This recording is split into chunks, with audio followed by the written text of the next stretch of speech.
Hello and welcome to Ask Me About K-Pop, the essential guide for recent converts and seasoned fans alike. My name is Shannon. And I'm Angelica. And welcome to a very special, very important deep dive for the K-pop history. Oh, yes. This one, I mean, I feel like maybe we could have started with it if we were going to be systematic about it, but we weren't. We were biased about it instead, and that's fine. I think that's funny that deep dives were born out of love for SHINee. That's the only reason they started. But also I think that my research skills are much more improved these days, and I think if we had tried to do this a few years ago, I might not have gotten as far. Yeah. But anyway, point is... Wait, but also, this whole podcast is born out of our love of SHINee, so our love of SHINee is quite a powerful thing. Let's not underestimate it. That's very true. That's very true. But we've gathered here today because a few days after this podcast airs will be the official 25th anniversary since the debut of the original K-pop boy group, H.O.T. H.O.T. H.O.T. We've talked about H.O.T. plenty of times in passing and for other reasons on the show because they really are the blueprint. Yes, and they've come up in our first gen episodes, of course, when we've done rewatches from 2000 and 2001. Sometimes they've popped up, or members of them have popped up. And they are the original group of SM. So we have talked about them in many ways. And this deep dive was definitely inevitable. Yeah, it was very inevitable, but I saw the anniversary approaching and I was like, let's teach everybody everything there is to know about H.O.T. before the other articles and tribute stages start popping up this week. And you can all be like, I know everything about H.O.T. now. I mean, we love to be timely with these things, and when we can actually be ahead of the news as opposed to a few days behind it. All right. Well, all deep dives, they start all the same. And I think we've sort of already touched it. We usually say, what is your relationship to this group before we start? And I think it is just always knowing how important H.O.T. was. That's always, I don't remember when I learned about them super early because Reply 1997 was my first drama, and Reply 1997 is about an H.O.T. fangirl in the 90s. Yes. So I was thrown right into they are important. Don't forget it. Yes, and you recommended Reply 1997 to me immediately, so that was one of the first dramas that I watched as well. So yeah, they've just always been a group that I knew of. I don't think I ever really knew, and no, that's a lie. I was gonna say I didn't really know any of their songs, but I definitely must have come across someone covering Candy at a certain point. But obviously before this show, we've done a lot of research they've come up in our research for this show a lot. Yes. So that's the context I have mostly. For sure. All right. So we're going to get into everything H.O.T. We'll start with some really big picture stuff up top. Then we'll introduce you to the members. And then we'll go chronologically through the last 25 years of everything H.O.T. and the impact that they have made on the K-pop world we know today.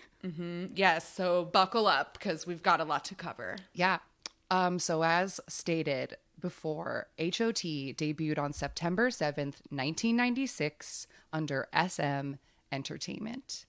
And H.O.T. is stylized H period, O period, T period. It is H.O.T. The Korean is H.O.T. H.O.T. Which stands for High Five of Teenagers. I know that I must have known that at a certain point, but I had forgotten it until this episode. And it tickles me so much. I just love High Five of Teen. And the announcers will be like, High Five of Teenagers. And I love it. I love it. And H.O.T's fan color is white. And this is the very first fan color on record. And you're going to hear me say the phrase very first so many times in this episode because H.O.T. Because they were the first. Really were the first to do so many things. But The H.O.T fans are very protective of the color white, and so over the last many years, they have gotten into big fights with the fandoms of Rain, 21, Beast, and EXO over their use of the color white. H.O.T fans are always ready to throw down. Always. And their fan club name is Club H.O.T. Like at its base, they are Club H.O.T. That's what they put on their ponchos. But also they refer to themselves as the White Angels. Ooh. Sure, the ponchos. Yeah, because of like, yeah, they look like angels in their Look like flappy little ponchos. snow angels. And I also know from, I don't know if this is related and if it was just like a fun buzzword at the time, but in Reply 1997, they mentioned that beeper, like people had beepers. Sure. And if So you're it's the 90s. a kid who doesn't know what a beeper is, it was just basically this box that would flash numbers and then you would have to call that number. It was just like a way to be like, hey, I want to call you. Yes. But because there was no texting, no voice, like people would learn you codes. had to call somebody's beeper number Right. on your phone, and it would let them know, hey, call this person. Right. But people also used it. They would send little messages, coded messages, because you could only use numbers. And one of the coded messages was 1004, which in Korean is chonsa, 1004, which is the same word as angel. So like that was a thing that people beeper coded, like love you angel, but like using only numbers. So I don't know if that was related, but it feels like in the 90s it was a thing. So anyway, I also learned, and I thought it was adorable, that H.O.T's greeting when they went on shows is they would say, hello, we are H.O.T, please help us grow. That is cute. I like it. Yeah. So as I said, we are talking about this today because it is their 25-year anniversary. And when the H.O.T debuted, their concept was a dance group composed of 5 high schoolers. That's how simple the concept needed to be. But High five of teenagers. But Lee Soo-man had done a poll of like high schools all over Korea to ask them what their dream group would be, and then he made it. I wonder, I would love to know what questions were on that poll. Right? Because we're gonna talk about their discography, obviously, but like, did he ask what kind of music they wanted, or did he ask like, what do you want them to look like? What do you want their concept to be like? Because the music is kind of all over the place. Yes, I will say that is the biggest thing about H.O.T is that it was really hard to try to put them into a musical box, because we'll go through their releases, but as I've talked about in the 2000 and 2001 episodes, at this time, groups would release an album and then promote songs off of that album for like a full year. Mm-hmm. So when H.O.T would release 3 singles off an album, every single one of them would be so different from the other one. They would do like noisy rock hip hop. They would do like absolute bubblegum baby shit and like new metal and techno and a little R&B step touch ballad every once and again. And then sometimes like super dramatic, like full orchestral ballads. Like we are all over the map. All over the map. But the most important thing is that the mania that H.O.T created absolutely set the bar for all the elements of modern day K-pop. Like they were the first group to really create a national frenzy. Like everyone and their grandma knew who H.O.T was, because all of the teenagers were losing it over this group, and it created a mania. There's a quote here. Who's this quote from?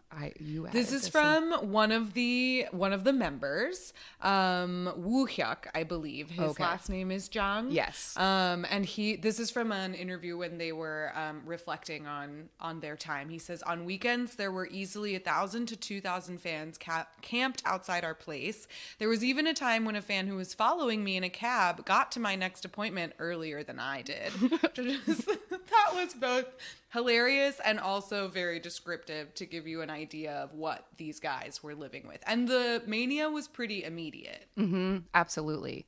And H.O.T's fans, Club H.O.T, take credit for a lot of things. And I'll just preface right now that a lot of the information that I got about Club H.O.T and some of these things that seem a little conjecture-y are from a Korean H.O.T fan site that has been running since I don't even know how long. But I was taking their words and telling them to you. So these things may be exaggerated by fangirls, but I'm telling you this is what Club H.O.T claims. Mm-hmm. So they take credit for inventing fan chants. They were the first club to do fan chants. They also were the first fans to start using balloons for their cheering device to create the big sea Wave. of white. Mm-hmm. Yes. They also claim to be the inventors of like light up signs, which informed light sticks that like H.O.T fans used to order LEDs from Japan to build their like light up signs. And they were the first to do that. H.O.T fans are basically responsible for turning the Dream concert into a competition, which it was for like a decade, where it became like a fan competition to see who could bring out the biggest crowd, because they would always like overwhelm all the other fans. Because with the Dream concert, we've talked about it a lot, but the colors of the stands are incredibly important. So you can easily drown out somebody else. Yes. And like we said, H.O.T fans like to fight. Yes, they are hardcore, we will learn. They were also the first to have large-scale birthday parties for the members. And this is not like a modern-day cup sleeve event, like let's all meet at the same coffee shop. The fans would rent out stadiums, entire parks, and like tens of thousands of fans would show up for like Tony's birthday. And all hang out in the park together. Here's an interesting one. H.O.T fans also claim to be the first to write idol fan fiction. And the H.O.T idol fan fiction was heavily slash. Like for the 90s, I am surprised by that. And the most popular ships were Woohyuk and Tony, Tonhyuk, and Heejun and Kangta, Junta. Those were the most popular ships. And actually, one of the fanfics was published as an actual book called Kyogegi. And it was a martial arts themed, smutty H.O.T fanfiction that was actually published. Wow. Yeah, they were also the first fan club to reach 100,000 members, and I'll talk about it later, but their fan club also caps at 100,000 members. Like, so it was a fight to be part of the official fan club as well. Always fighting. I know. Ready to go. Another really big deal at the time is that H.O.T was often mentioned on the 9 o'clock news, which is that's where the actual serious news is. But these fans were creating such ruckuses, sleeping on the street or having these huge birthday parties or whatever, that it was making the news. So that's why everybody knew about H.O.T. And then I couldn't find the specific concert. I searched really hard, but at some point the Ministry of Education had to make a declaration that strictly forbade people leaving school early on days of H.O.T concerts. And they also had the Department of Public Transportation stop the trains from running overtime so that kids would stop leaving school to go to H.O.T concerts. Wow. Yeah, mania, absolute mania they caused. So, some stats up top. H.O.T released 5 studio albums, 3 live albums, and promoted 13 singles. Not very much music, considering all things considered. They were only a group for 5.5 years. Yeah, that's one of the craziest things about them, of their... I don't know. When we're thinking about okay, we're celebrating their 25th anniversary, but it's 25 years since they debuted. They were only together for such a short amount of time, especially when you consider the other groups we've done deep dives of. Yeah, for BoA, we had to do all 20 years of music releasing. Yeah, exactly. Exactly. This is just 6 years of actual music and 25 years of drama. Yes. But you know what? I actually read in that article where I found that quote about the fans camped outside. He was talking about, you know, the like response that they received when they first debuted. And the fans, of course, were like very into them. They were very popular.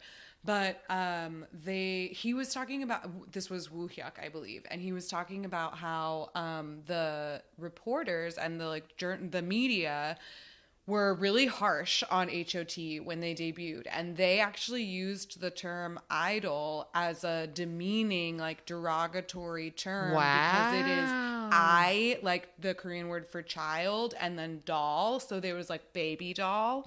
So they were trying to like insult them and talk about like demeaningly about H.O.T, and so they used the word idol, and now that is the word. Yeah, it's like stan. Like it starts with a super negative context and everyone's like, I'll just take this. Mm-hmm. Love that. And so it has been reclaimed. Fascinating. Yeah. But in their short run, H.O.T managed to win 55 music show trophies. They absolutely dominated the music shows back then. So nuts. And they won 48 other major awards like Bonsangs and like all the end of the year awards, like just stacked them up the whole time they were around. Yeah, I mean 55 music show trophies and 48 awards, like you could argue that they had less competition, but True. also for their amount of years, like that's more than some of the other artists we've done deep dives of who have a longer discography but fewer accolades. For sure. So they were a big fucking deal. They were a big deal. So let's meet the members. And I was listening to one of their songs from 1997 called Go H.O.T. And it has this little English line that describes the members. And it is, sexy guy is Kangta, wit guy is Heejun, mood guy is Tony, wild guy is Woo Hyuk, Jaewon is the maknae, shy guy. So that's them in like a one sentence. That's who H.O.T is. But and they do pretty easily follow those personas. Yeah, I think they do. But if we go in order of age, the first member is Moon Hee-jun. He was the leader, the lead dancer, the lead vocal, and a rapper. His birthday is March 14th, 1978, and he was born in Seoul. He was the second member to join the group. And he also wrote and composed for H.O.T. Him and Woo Hyuk did a lot of the choreography. Speaking of choreography, one of his like signature moves was called the power racer, where you like sit on the floor with your legs straight out and then let's bounce on your butt across the floor, do a little scoot. So he does it in a couple of the stages. Yeah, he's just so he was kind of like the funny one. And to pick him out, he is the shortest by a lot, like absolutely the shortest, and he usually had the most hair. Oh, the biggest hair. The wild. The ponytails, volume, like completely heart-shaped in the face. Yes, but his signature look was like a very long bang, completely covering one eye. Like, bang. Oh, he was working so much harder than the other members just to be able to see. Yes. Like, bless Heejun. He also usually has the wildest styling of like the clothes. They just like put him in weird shit, and they also put him in really dramatic makeup sometimes, and like they wouldn't really put the other member. He always stands out. Yeah, for sure. Always stands out. Absolutely. So then next in line is Woo Hyuk, the main rapper, main dancer, and a vocal. His birthday is May 8th, 1978, and he is from Daegu. Woo Hyuk was the fourth member to join, and he was cast after winning a dance contest in Seoul. Woo Hyuk was the b-boy member. Like, his whole thing was that he could pop and lock and robot dance, and most of their comebacks included, like, a Woo Hyuk dance solo. That was, like, his place. He also, as the main rapper, took on a gravelly screaming persona, and so a lot of his rap lines are just literally just screamed with all of the rage in your throat you could possibly muster. So that's how you can pick him out. It's pretty easy. Yeah. He also wears a lot of sunglasses. If there is a member with glasses of any kind, it's probably him. Yeah. I also noticed trying to describe his face that like his mouth is very small. Like it's the same width as his nose. It's like a very little mouth. But one of his nicknames that I found was the man who smells like cool water. And I tried really hard to trace this back, but my best hypothesis is that he wore Cool Water, which was like a cool cologne at the time. And so maybe fans found out about it and bought it to smell like him or something like that. That was the best I could muster as to what happened there. I also found out that there was a rumor that Woohyuk and the maknae Jaewon were actually secretly siblings because they do kind of look alike. They do look alike, and they were the two, when I was like going through everything, I realized that they were the only two that I didn't really know their faces. And then when I was like trying to learn them, I was like, well, first of all, it's very difficult to see through the hair and the 240 pixels. Second of all, like they do look very similar, even in pictures. I was like comparing, because they both just have like sort of long faces. Yeah. And Kangta, Heejun, and Tony, I think, all have very distinct faces. Agreed. And that, like, I don't know of other people who look like them. Yeah. You know what I mean? Yes. So I totally get what you mean. So next in line is Tony An, a lead vocalist and rapper. Tony. He was born June 7th, 1978 in Seoul. And Tony's parents got divorced when he was young, and so he went with his dad to Los Angeles, and he went to middle school and some of high school here in LA, and then got cast by Lee Soo-man in LA at some kind of LA casting thing. So LA boy was kind of his like nickname and persona. He had a lot of English lines, and they are all terrible. We'll talk about it, but the smenglish of SM starts and ends with H.O.T. And I believe we talked about this when we talked about when we did our first generation episode, that H.O.T's English was so notoriously bad that like English teachers in Korea, like H.O.T was like the bane of English teachers in Korea because of how terrible their lyrics were. Yep. True. And they were spoken by a person who used to live in LA. Yeah. And should have known better, but I'm sure he did not have any power to be like, I think these are wrong. But anyway. Yeah. Tony. Foolish of SM to not consult him. But not unheard of. Wait a minute. No. Because we know that some of the members wrote these. I know. So and wrote the song. So we can. So there's blame no Tony, excuse. Maybe we can blame Tony. I feel fine about blaming Tony. But Tony is really easy to pick out because I feel like he has a super distinct feature and that he has very sticky outy ears. He does. They're not big, but they stick out very far. So like that is very noticeable. He also has like big cheekies, and like he was absolutely called like monkey boy endearingly, but also on Reply 1997, the dad calls him a monkey like angrily. Because Tony is Eunji's character's favorite. Bias. Yes. Mm-hmm. And he makes an appearance on the show as himself. But he does.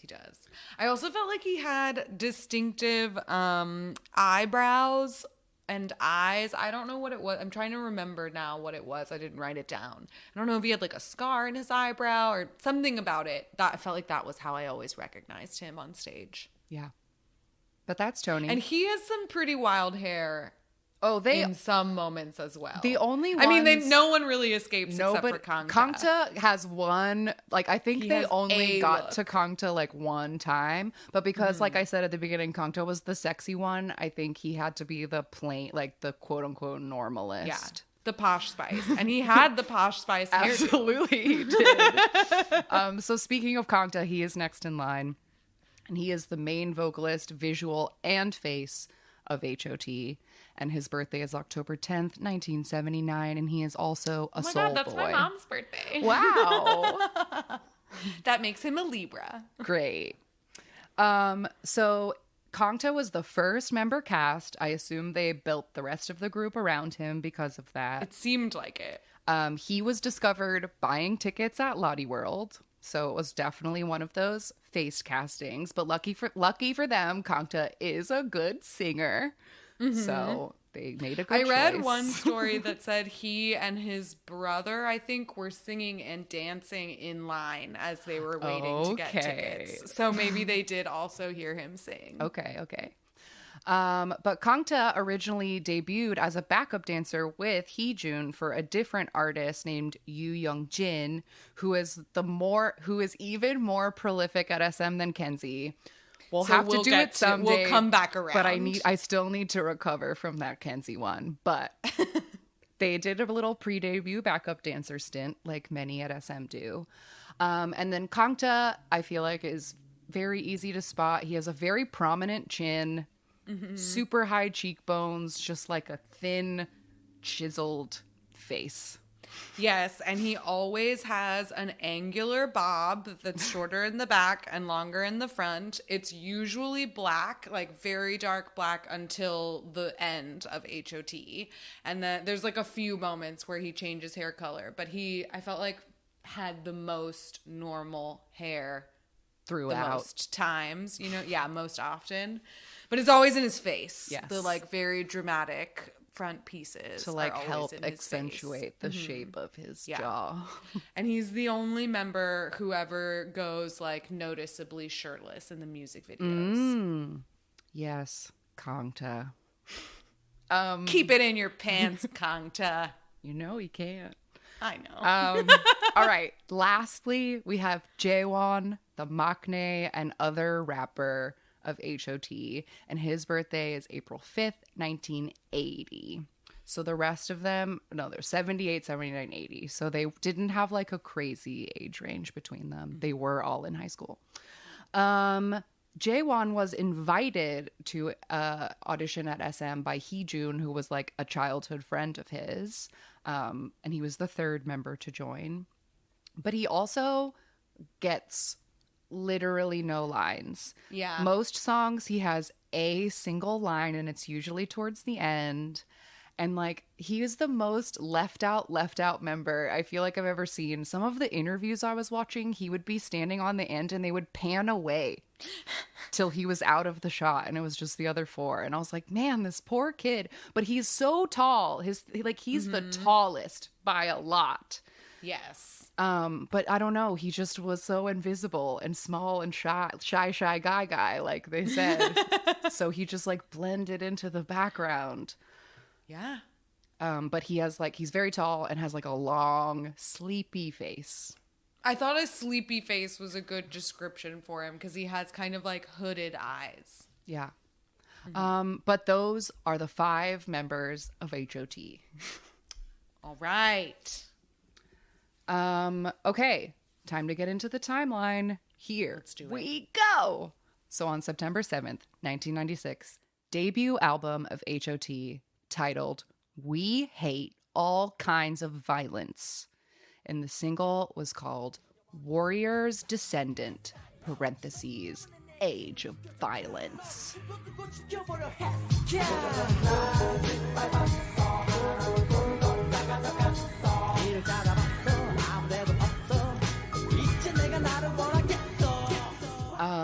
H.O.T. had their debut stage for this on a show called Saturday is Fun. And they did like a little interview where they had to like share their special talent and then like talk to the hosts. And then they did their debut song and they rolled the credits over it. But that's where they started. Okay, yeah, I was wondering why, because there was like so much happening on the screen of that stage. Like at first there was like a whole other like picture in picture of like a different, like what looked like a different TV show. And then there was so much text like completely covering their entire face. And I was just like, what is happening here? Yeah, it wasn't like a traditional music show. It was like a Saturday night variety show or something. But that's where they made their official debut with this song, which is like a very rap heavy song. And the lyrics are specifically against school bullies, like violence at school. And the main chorus is like, you trampled on my dreams. Yeah, so we've definitely talked about this this song before on our show. It is, yeah. I mean, I don't know. The song is hard to describe. Like, I think most of H.O.T's songs are. Sometimes in my notes I literally just wrote like, I don't know how to describe this. Yeah. But this one does have really fun, like simple choreography. Their choreography is always really jumpy. Yeah. And really like ha, da, da, ba, ba, ba, ba, ba, whatever. Yeah. It has like a lot of like big knees. And their rap in this is super whiny. They have a lot of like where they end the whatever the last line or whatever, and it like goes like up at the end. Yeah. But the styling for this one was like oversized jackets and pants with visors and ski goggles, and everybody's hair had like lots of gel in it and was like gelled really tall. Like this first comeback, it was just like tall hair. Yes, and one of them on one of the stages is wearing like this ridiculous hat that I actually saw on a Star Trek episode the other day. And so I like couldn't believe that he was wearing it too. But it had like it was like a beanie that like went straight up and back, and his hair was poking out of the top. Yes, it's the like maknae, and so his head looks like really tall. And he's already the tallest, so like what a choice. I think that was the stage where they were wearing overalls with no shirts on underneath, but for the most of them they zipped up their jackets, and only one of them you could see that he like wasn't wearing a shirt underneath. Cheeky. But the music video for this song is just like they're in a warehouse or they're in a parking lot and they're dancing, and there's like a lot of sepia tone, and then like black and white shots of crime happening in different parts of the city, and they're just like getting in their camera and screaming, "This is the message from H.O.T."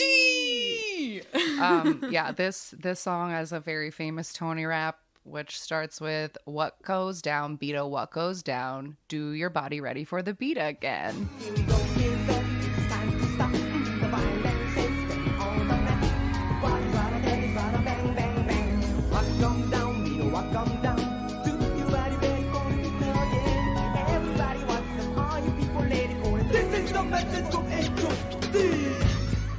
I'm like, what is "Do your body ready Do for the your body ready for the beat again? Yeah, I don't know. Do your body Do your ready body for the ready? beat again? I don't know, Tony. I don't know. I also found on a Korean website that immediately when this song was released, there was claims of plagiarism saying that the beat was lifted from a Cypress Hill song. But it turned out that the beat was from what was called a sample CD. Now they come in like packs on the internet, but it was like a CD of rap beats, and purchasing the CD gave you the legal right to make raps over those beats. So it was basically like a public domain beat or whatever. It was clear they didn't steal it from Cypress Hill. Good for them. Yeah.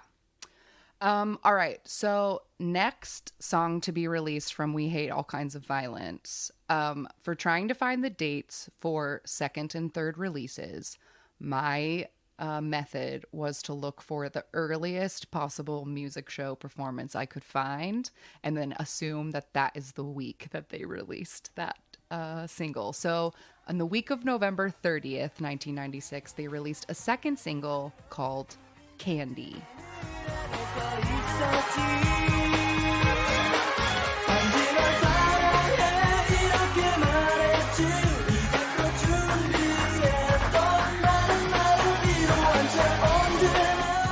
As you can hear, this is completely different from the last song that we just listened to in absolutely every way. It's so wildly different. It like kind of hurts your brain. It sounds like children's music. It's so squeaky. The vocals are like just barely staying within where they're supposed to be on that chorus. But this is definitely, I think, maybe H.O.T's most covered song. I feel say like so. This is the song that I have seen the most of, and definitely knew Like in your brain more of. somehow. Yeah, before diving in and knowing all about them. Because there's so many. It's like a staple. Like boy groups have to cover Candy. Yeah, I think so, because I feel like it's very, very iconic because the styling choices for it were so deliberate and crazy in that, like you said, it seems like they're for children. H.O.T wears fuzzy, oversized overalls Why are they fuzzy? to make Why them are look like they, teddy like- bears. Like, I don't know, for cuddling sake. One of those stages, it looked like they were supposed to be like cartoon cows because they're wearing like these fuzzy, oversized, polka dotted Yeah. overalls with these enormous, oversized, like Mickey Mouse gloves and these fuzzy bucket hats that have like things on them. They have And stuffed really looked animals like they were in the supposed to be pockets. cows. Yeah, totally. Yeah. Totally. But yeah, this styling was so like iconic. It's like, you know, if you wanted to be H.O.T for Halloween, this is what the you would outfit wear. you would wear, you know?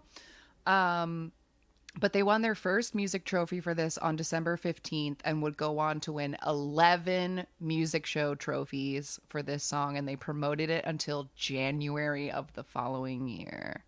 Wow. I also saw on something that the members claim that this is Tony's song. Tony sings the first chorus, and they claim that's when everybody fell in love with him, and Tony became like the most popular member overnight, and like Candy is Tony's song. But I like it. I think Candy is fun.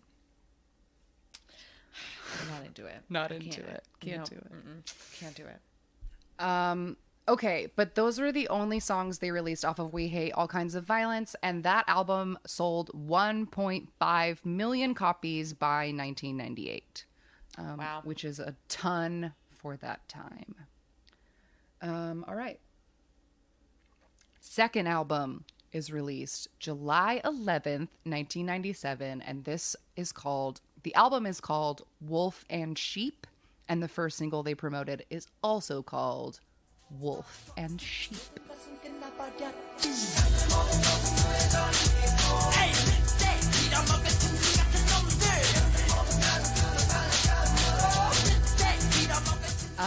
Now, this album was released right in the middle or like days before the IMF crisis, which crashed the Korean economy in 1997. I couldn't find a source other than an article that claimed it so, but supposedly H.O.T or SM released this album in China as well, and they developed a Chinese fandom that bought the album, and that is what kept SM from going under during the financial crisis, is that they had developed an international fan base. Interesting. Very interesting. But this was such a crazy time for H.O.T. Kangta says that during this promotion cycle for this album, there was a full week where they didn't sleep anywhere but the car because they were being so constantly ferried between appearances that they never got to just go home and lay in a bed. Wow. So they were That's very terrible. busy. But anyway, Wolf and Sheep is an anti-war song. So we're back to the political messages for this one. And I thought it was interesting that the concept for all of the stages was shirtless with suit jacket. Yeah, the music video is just like them performing the songs in different places. It's definitely filmed in LA. Yeah, they're And just trying there's- to act hood in the street and like, Yeah. I don't know.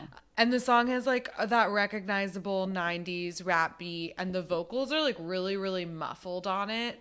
But the stages, are not at all the vibe of the music video. And although the music video has one moment where Kangta is like shirtless on the beach, Yeah. like in the wind. But the stages. Oh my gosh. No, everyone is shirtless except for one guy. It must have been the maknae. Because he wasn't shirtless underneath his jacket. He was wearing not only a turtleneck, but this crazy chainmail collar that looked like what you would put on a pet so that it doesn't lick its itself. stitches. I couldn't believe it. I was like, what happened to you? Like, how come you didn't get to be shirtless? Not only you also had to wear this like thing. That's terrible. That guy. But this song is the first in many H.O.T songs that would have to be censored because in their trying to make a statement, they would say curse words or do things or, violent things that would have to be bleeped. So for Wolf and Sheep, there's a part where they essentially, using vulgar Korean slang, say like, damn those guys, like those guys committing the violence. Sure. So they had to change it for broadcast, and they would just sort of go like, huh, at that part instead of say it. But according to that H.O.T fan site that I dug so deep into, per Club H.O.T, at a performance of this is what started the war between H.O.T and Sekshkis, because Sekshkis had debuted like a month before this. And like they were immediately H.O.T's rivals, right? There's only two boy bands, so they must be pitted against each other. And supposedly there were Sekshkis fans in the recording studio. Like during the performance, there were some Sekshkis fans in the audience. And so at the part where the curse was supposed to be bleeped, they screamed the curse, and then everyone got in trouble from the stage managers. And so that is supposedly what started the bad blood between the fandoms. Wow. I love that as a spark. Right? That's a good one. Trying to make everybody look bad. Yeah. So on the week of August 10th, 1997, they started promoting a second single from Wolf and Sheep. And once again, it's a complete departure from that song. And this song is called Happiness.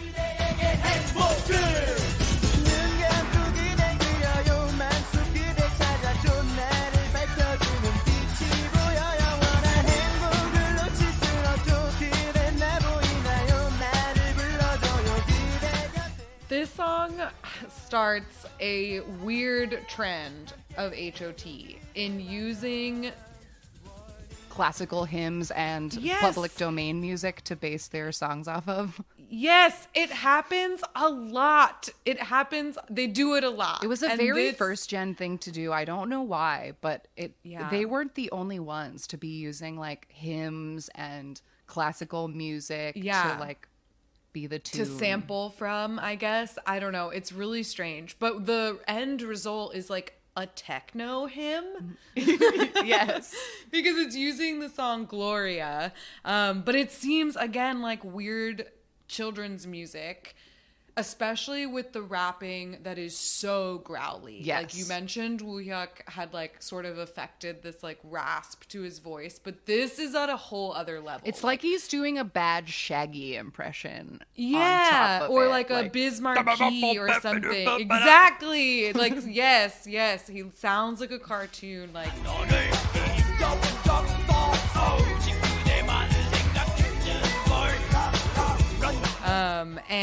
But there's also like, I think it's probably just like a woman singing really like in a soft high pitched voice, but she sounds like a baby in the background.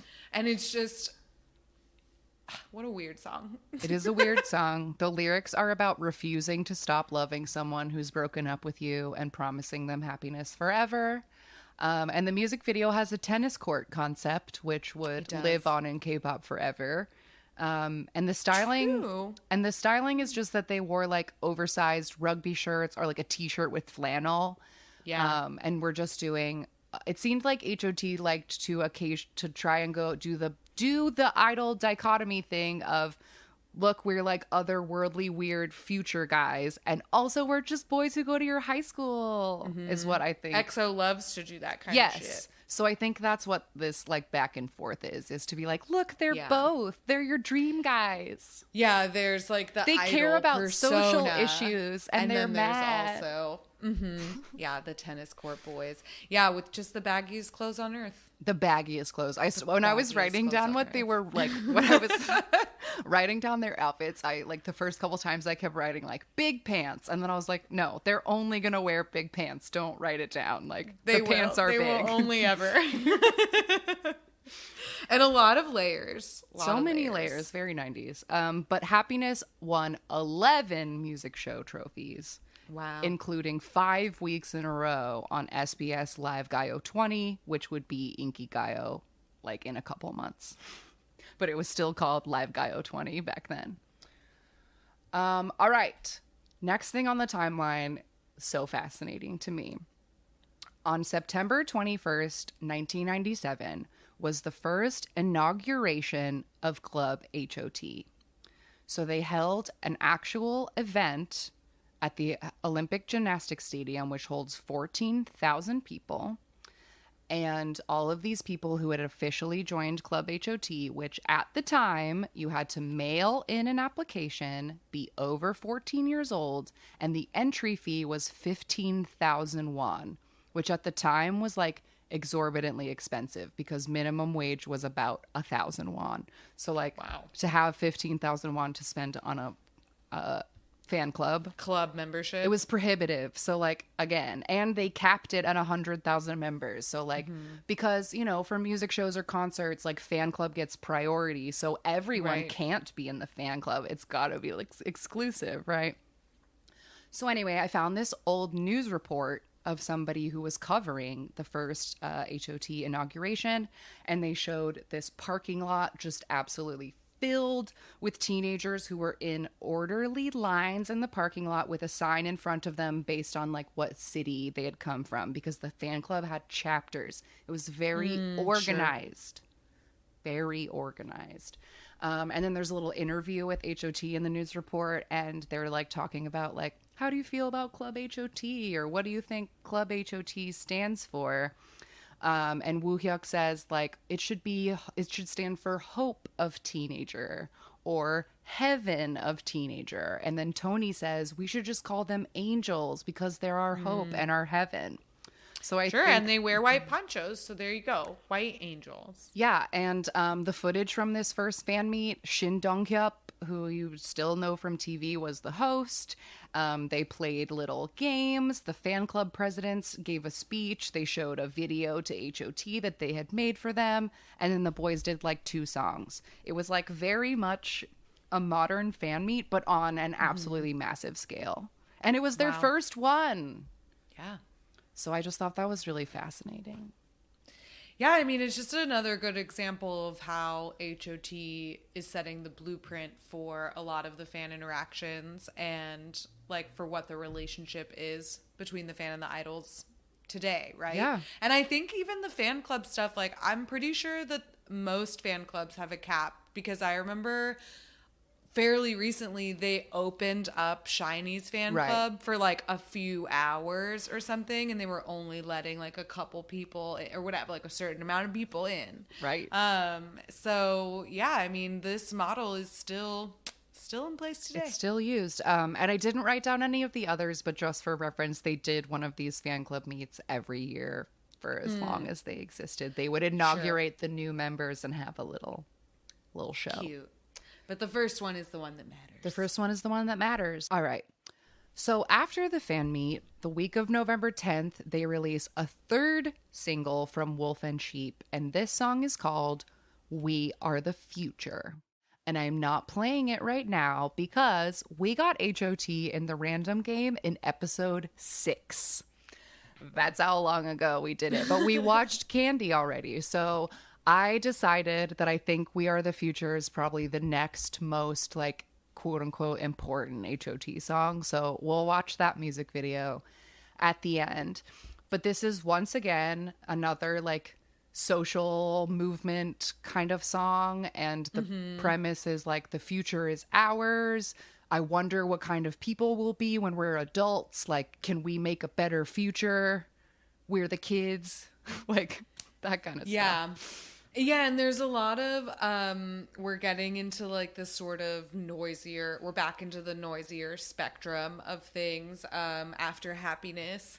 And this has like, there's like lasers and glass breaking like in the track. Right. But yeah, we'll talk more about it for the random game. I do have some things to say about the stage, Luke's, before, like, because we do have to watch the music video. Absolutely. But I noticed something happening with these stages where it felt like the experimental art part of H.O.T. was maybe starting to creep in, because Yes. this is when the hair officially gets really big. Like, the crimpers and the teasing combs are out in full force. Everyone's hair is very big, but they also the outfits were all over the place. There's like a silk pajamas stage. There's a full like cowboy leather trench duster stage. And at the Gaio that year, they wore what I could only describe as Victorian doll frocks. They're like black, straight A-line dresses with like big buttons that go all the way up and then a little white collar, like a doll that Wednesday Addams would carry. That's what they wore at Gaio that year to perform this song. And I was like, what? Wild. Yeah, that is so odd. I noted that this was the first time that they were wearing heavy makeup. So they are definitely getting into like the more experimental. The hair in Wolf and Sheep is also pretty high. It is like reaching for the stars, and the highlights in that one are so. I think it's Tony. I was going to say, is that when Tony has just four? Yes, like just four of them, and it blonde. looked like it looked like a toupee, like with the hairline. It was so odd, but yeah, the hair here is really big. In We Are the Future, it is also quite large. I think this is the one where Heejun has like the reddish hair that is literally like out to here. Let me check. And it just has this like, oh, it's like a Alice in Wonderland, Queen of Hearts kind of shape. No, in this stage, everybody's hair is like a shade of brown. This might not be the red one yet. Okay, this might not be the one I'm thinking of. But Heejun's hair is like in a perfect heart. It's like so teased up in the back and then comes around like in this fan. Yeah. And you can't see his eyes. Like no, he is the hardest working member of H.O.T. This is what my conclusion was. Like I haven't gotten to that part of my notes yet, but I started to write it because his hair just gets bigger and bigger. His costumes get more and more elaborate. He sings the most aside from Kangta. Like he's doing the most. Absolutely. He's doing the most. But We Are the Future won 7 music show trophies. Yeah. The choreo to this is cool though. They love a slidey slow-mo. Oh, like, sure. Either they love a slow motion lean. Lot of big knees. And this one has a really cool ending floor move. I had to give it to them because they did this like crazy thing and all of a sudden they like end up sliding, like laying on the floor like seductively. And I was like, oh, that was cool. Look at you guys. Way to go, H.O.T. Look at you dancing. All right. So then that brings us to January 23rd through 25th of 1998, which is when H.O.T. held their first concert. And they were the first Korean artists to hold a concert at the Olympic Gymnastics Stadium. Like only people like Michael Jackson and the New Kids. Like that was a stadium they saved for foreign acts. Well, but H.O.T. was big enough. Yeah, that's so interesting because I wonder if that means that H.O.T. was really the first national group, like the first Korean group that had that national popularity. Like other Korean artists before them weren't popular enough to sell out a concert at this stadium. Yeah. Fascinating. But they also held 2 more concerts on the 30th in Busan as well, so the fans in the South could see them as well. And then this next part, I had to dig so hard to confirm that this happened because it was completely unsourced on every Wikipedia, and I was like, I'm not going to let this go. Like, someone wrote this in here. It must have happened. And it did. Because from February 21st to March 31st of 1998, H.O.T. did a USA tour. They did shows in New York, Washington, LA, and Hawaii. Wow. And I found a video from their concert at the Shrine Auditorium, which is where Shiny played last time they were here. So like full circles. I love it. But the video that I found made it seem like the shrine was full, and it holds 6,000 people. Wow. But basically, like, the reason that I feel like it was probably so hard to find information about this is that, like, they would have only advertised on the Korean radio or put ads in the Korean newspapers. Like, no English language outlet would have written about it. Like, because foreign artists visit foreign artists visit to play to a small community all the time. Like, is that news? Probably not. But it is news. Not if looking it didn't back create at it. like a fervor. Yeah. But looking back at it, I think it's really neat that like there were enough Korean fans in the US who were, because the internet existed, were plugged in enough back home to be H.O.T fans for them to justify putting on shows here. Yeah, that is really cool. And that they were able to have, like shows for their community. That's so interesting.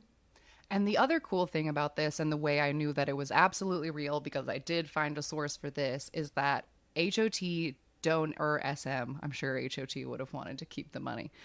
SM donated all of the profits from this USA tour, which was about $40,000 to the National Unemployment Fund, because like I said, there had been a terrible financial crisis the year before.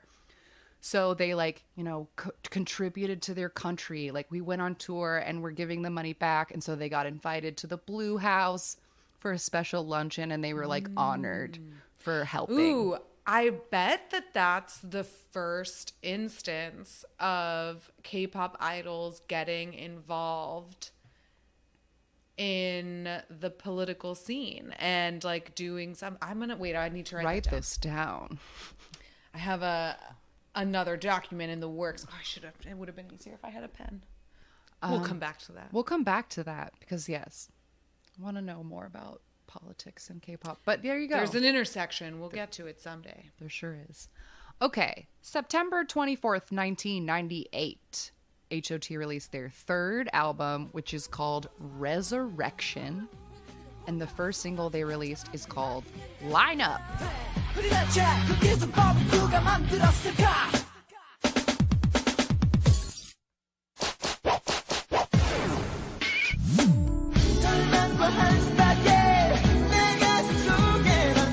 This song is like a little more dancey, groovy, but it is the most Frankenstein-y Frankenstein song I've heard in a while. Oh man, yeah, it's like loud. It has like heavier rock influences than some of their other songs. There's just so much screaming. So much. But there is one nice vocal moment. Yeah. Just one. But it's there. This song was accused of plagiarizing Rage Against the Machine's Killing in the Name. And I searched everything I could possibly find for an example of this, but a Korean article claimed that the lead singer of Rage Against the Machine made a big stink about this on stage and made fun of H.O.T for a while, probably in a shitty way, to be like, this sucky Asian boy band is staking my music or whatever. Couldn't find the quotes. I don't want to put, but apparently H.O.T was made fun of by Rage Against the Machine. Well, this song also has chopsticks as its introduction. So, perhaps we have many things to rage against. Absolutely. But the stage outfits for this one were like weird leather suits and gloves. And Woo Hyuk has like Trixie Mattel mushroom bangs. And they made me sad.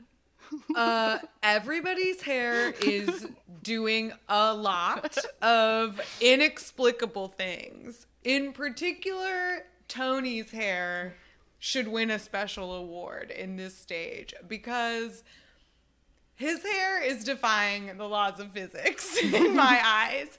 He has I don't understand how it's got to be a wig. I don't understand how it can be real because he has the pieces that come down in the front, and then he has these other pieces that create. Yes, he has a headband made of hair right behind and going behind his ears and behind the front pieces, but then everything that goes back is almost a perfect sphere. Yeah, the shape of it is incredible, but B, it's combed back in a way where it's it doesn't go, it goes perfectly to the side. Yeah. You know what I mean? The way that it is combed back and shaped into that literal helmet is magical. Yeah. Also, Heejun, everybody else gets regular gloves, and he has boxing gloves. Are they yet hockey again, hockey goalie or whatever, gloves? They're giant. Whatever they're they are. enormous. Once again, working the hardest. For sure. Doing the most. Doing the most. Putting up with the most shit. Lineup won 5 music show trophies, and just a note about the album Resurrection. This album includes at least one song that was fully written by each member. Kangta has 3 songs. I think Heejun has 2, but the others have at least one composed lyrics. Like, they wrote them all by themselves. Good for them. So then the next song that they released from Resurrection around November 10th of 98 is called Hope.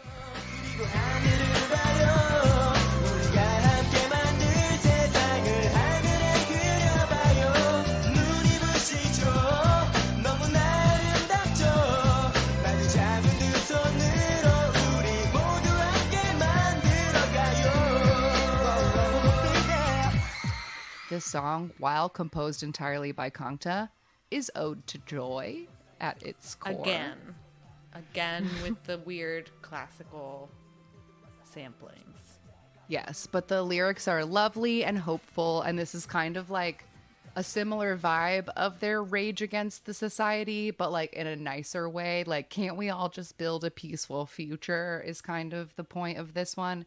And the music video is about dying children, political scandal, and saying your Catholic prayers.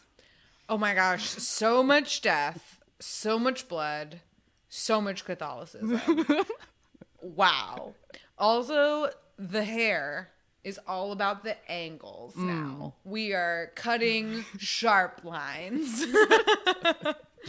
And yeah, this song, I literally, this is where I wrote, I don't know how to describe this. Because I was like, it's pleasant, but it's also shouty. And then I was like, no, it's more like chanty.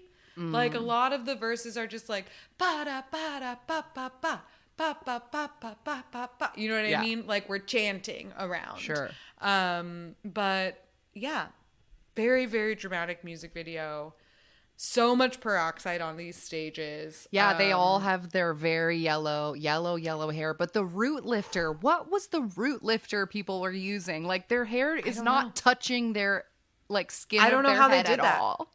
I don't know how they did it. It's crazy.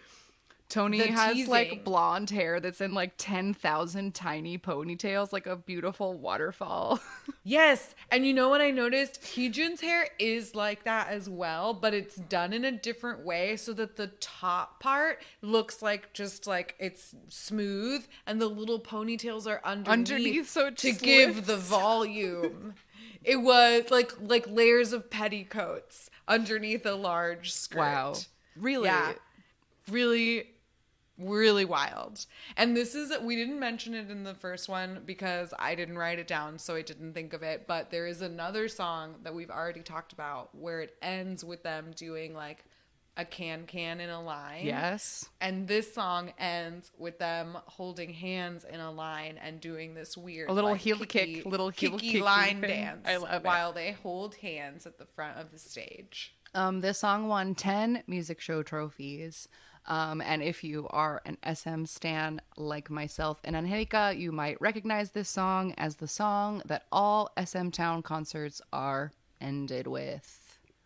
Yes, It's this stuck is when around. everybody comes out on the stage and they all sing it together in their new pink SM Town shirts. Yep. That they've all cut and tied in different ways. It's the best. And the confetti falls. I love it. Okay, so December 31st, 1998 is the date of the famed H.O.T. Sekshki's fan brawl in the parking lot of MBC Gayo Daejeon. Supposedly, the fight was started when H.O.T. fans removed Sekshki's fans' banners that they did not believe should be in that space. They thought that was their space. And then people waited for the show to end, and then they fucking fought in the parking lot with their fists. Yes, they like actually fought in the parking lot with their fists. I read a couple different like interviews with H.O.T and Setchki's members since then. And because like someone was like, well, why didn't you like do anything to stop it? And one of the H.O.T members was like, what was I supposed to do? I was busy running for my own safety. And then one of the Setchki's guys was like, this girl came up to me and said, Oppa, I got 5 of them. And she had a bloody nose. And I said, good job. I'm proud of you. Oh, man. But I was wondering if you knew, because this was mentioned in the same article, but I couldn't find the right timing. I was wondering if you knew what songs they had been like promoting at the time, because I know that Setchki's was they were promoting a song called Couple, like right before this Gaio. And I don't know if they won something for it this year. No, it must have been. It must have been. But I'm pretty sure Setchki's had been promoting the song Couple. And at a certain music show, they actually beat out H.O.T with that song. And that song was composed by Kangta. And so he had mentioned it as the reason I bring it up is because I read about him talking, like they were talking about the rivalry and the fans. And he was like, yeah, I remember when they beat us with Couple, I felt so guilty because I wrote that song. And so it was like I had double crossed us and like stabbed us in the back. But yeah, that must be pretty wild to have lost to his own song. Yeah.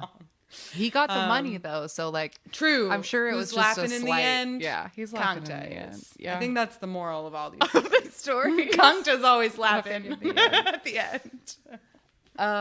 All right. So then January 22nd through February 1st of 1999 was H.O.T. the second concert. The January dates for this were all at the Sejong Center for Performing Arts. So the fans often call this SejongCon, like to remember those concerts. But the Sejong Center only has 3,400 seats. So tickets sold extremely fast, so they just scheduled more shows, which basically meant that they did 12 shows in Seoul total. Wow. They were doing 2 a day for like 4 or 5 days in a row. Whoa. Which is like more than Broadway people do. I was like, literally just going to say get that's harder than Broadway. Yeah. And this concert tour, if everybody, only went once, which I'm sure is not the case, possibly 44,000 people could have gone to this concert. But I assume there were people who were at every single date throwing that number off. 44,000 tickets were sold. Yes. And then in February, they did dates in Busan and Gwangju, and those were held at much bigger stadiums so that 10,000 people could attend those, and they didn't have to perform constantly for days.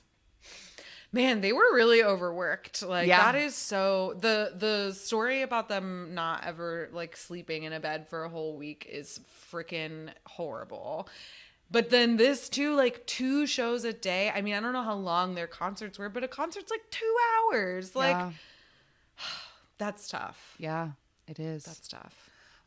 But on April 12th, 1999, their first live album was released called The Greatest Hits, a Song Collection live album, and it had 18 songs from the concert I just mentioned, and it sold 175,000 copies. Then in June of 1999, H.O.T. was invited to perform at a benefit concert that Michael Jackson held in South Korea, and he like invited other influential people to like do a song at his concert. So like that was a very big deal for them. And then in September of 1999, H.O.T. won an MTV VMA International Viewers' Choice Award. Wow. So they were getting recognized. September 15th, 1999, they released their 4th album, and it is called Yeah. And that's what the first single is called, too.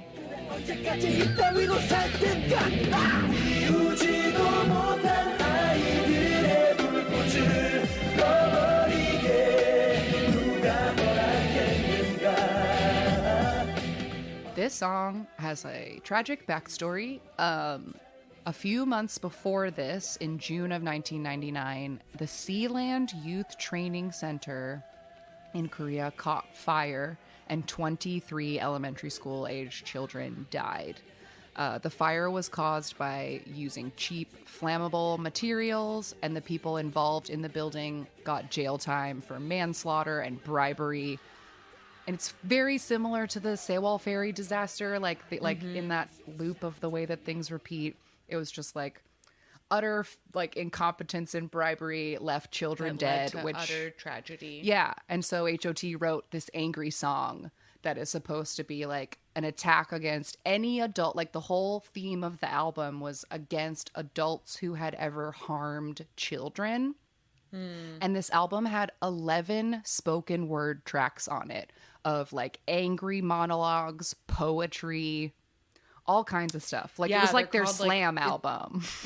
Yeah, and like after every song it says talk, and then like a little title for whatever that speech is gonna be. But this song got, a lot of the English lines got bleeped very aggressively on the music shows. Like they would just put the bleep over it, which just makes it all sound worse. But the main lines that were blocked were like, this is all in English, turn your neighborhood block into a battlefield was bleeped.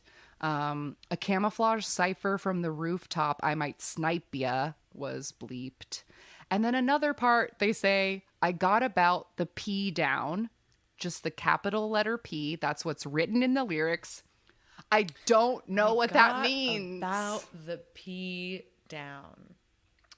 I got about the P down. I got about the P down. But that's what they... I don't know what it could possibly mean, but they bleeped it anyway. Probably going... Maybe they were like, I don't know what this means. Let's take it out. I'm sure it's bad, though.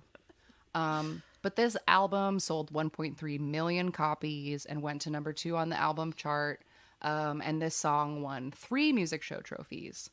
But to move on to the fashion, which is very important, I think the biggest thing to point out is that Heejun, once again working hard, wore Wolverine claws for the stages of Iya.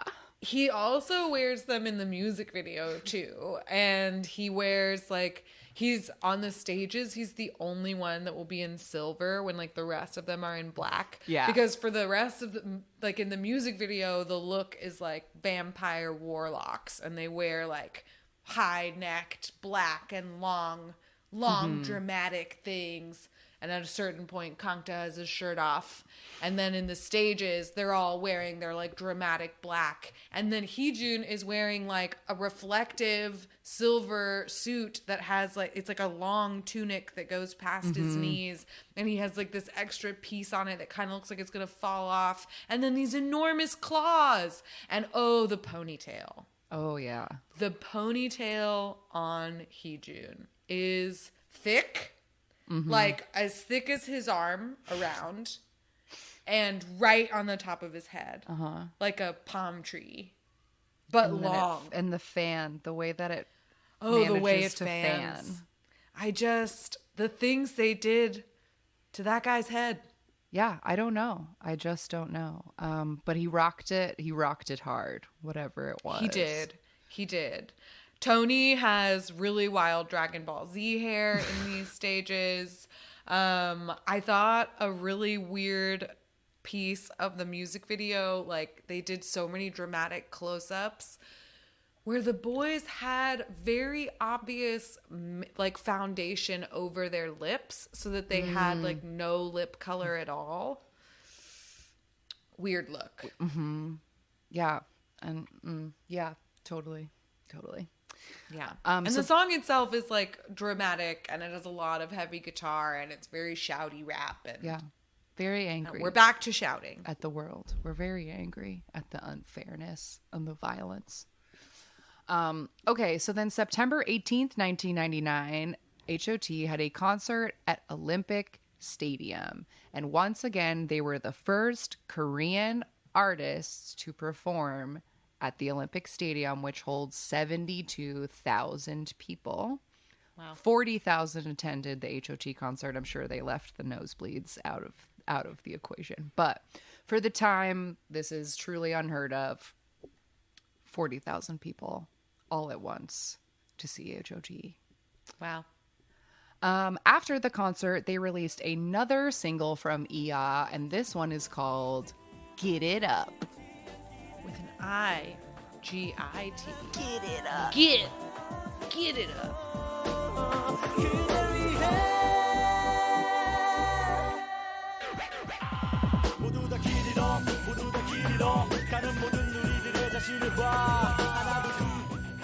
This music video stars the Grim Reaper and a baby. Oh, it's so scary, this music video. But this one also, again, in the music show stages, really weird bleeps. Here's another weird line that is bleeped. You are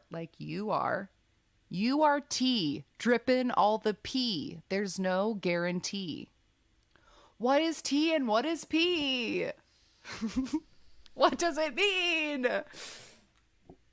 I mean, I don't think it means tits and pussy. Right?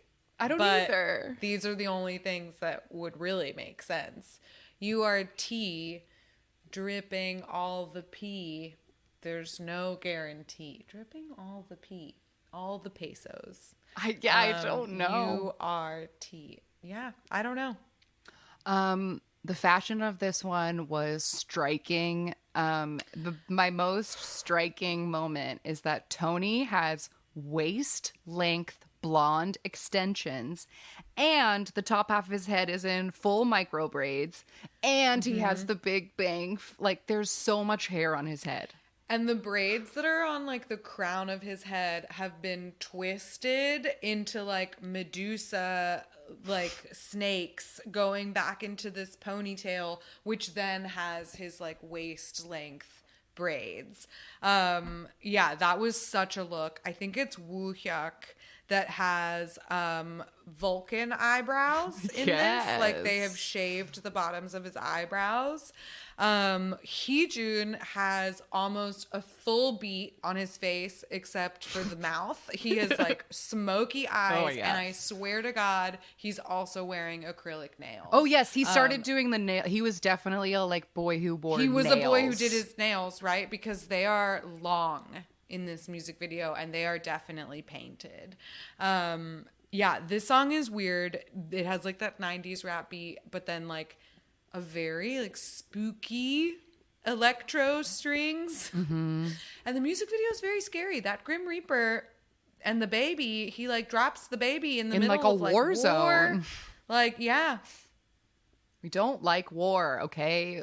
War is really bad. Don't. That is the recurring That's theme what I of wrote for my H.O.T. notes of this. War is bad. War is bad. But weirdly, even though war is bad, the stage looks for this were camo pants. They wore camo to give military vibes, I guess.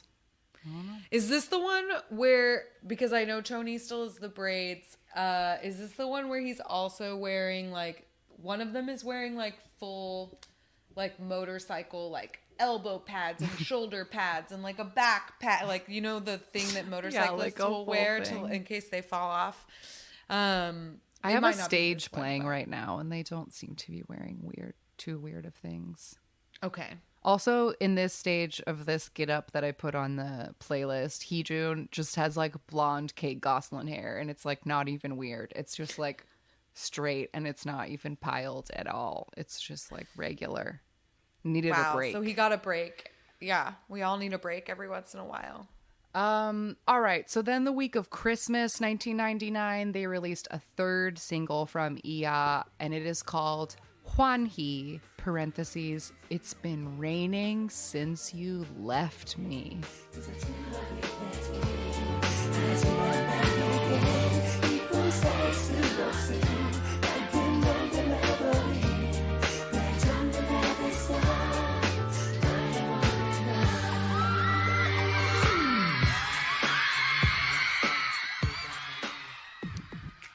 And this song has like a weird whistle in it and Spanish guitars, and is just like a totally different vibe.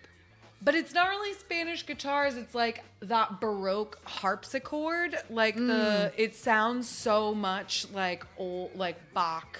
Or because this one too, like I know the stage was Christmassy and they released it in December. So when it first started, I was like, is this another one of these like hymns? And I was like, what is this? Like, is this the Nutcracker? Is it a Christmas carol? Like, I gotta know what it is. And all I could come up with is that like, it was just like the strong harpsichord in it. And I was like, okay, maybe this is just making me think of Handel and it's not actually something, but yeah, it was again with that weird little public domain sampling in the background. But definitely the best song so far. Yeah. Kangta sounded great on this live. He wrote this one, so pleasant. Well, there you go. He gave himself the best parts. That was my only note for this is the calmest and most pleasant song of this era. Like, agreed. For sure. Agreed. Here's a note I have for 1999. I couldn't find when this happened, but just another Sasang story for your scary fan list. At some point in 1999, Baby Vox member Kan Mi-yeon got caught up in dating rumors with Heejun, and a H.O.T fan sent her a letter written in blood with a razor blade inside that said, "I'm going to kill you." And supposedly H.O.T fans also crashed a Baby Vox fan sign and like protested and made a whole loud stink and had to be thrown out. So wow. Yeah. They're always ready to fight. Always ready to fight. So poor Baby Vox had to feel their wrath. Yikes. January 6th, 2000, they released another live album called 99 Live in Seoul. And this was a 2-disc set that was recorded at the Olympic Stadium concert. And it sold 110,000 copies and went to number 4 on the album chart. And then in February of 2000, H.O.T held a concert in Beijing. And once again, first K-pop artist to do so. So they really kind of opened China as a potential market because nobody else had tried China before. But H.O.T got them and was able to hold a 10,000 fan concert at the Beijing Certified Gymnasium. Wow. All right, this next piece of information is fun and funny to me. On July 16th, 2000, H.O.T released a movie. And the movie is called Age of Peace, OPT, which stands for Operation Takeover. Operation Takeover, thank you.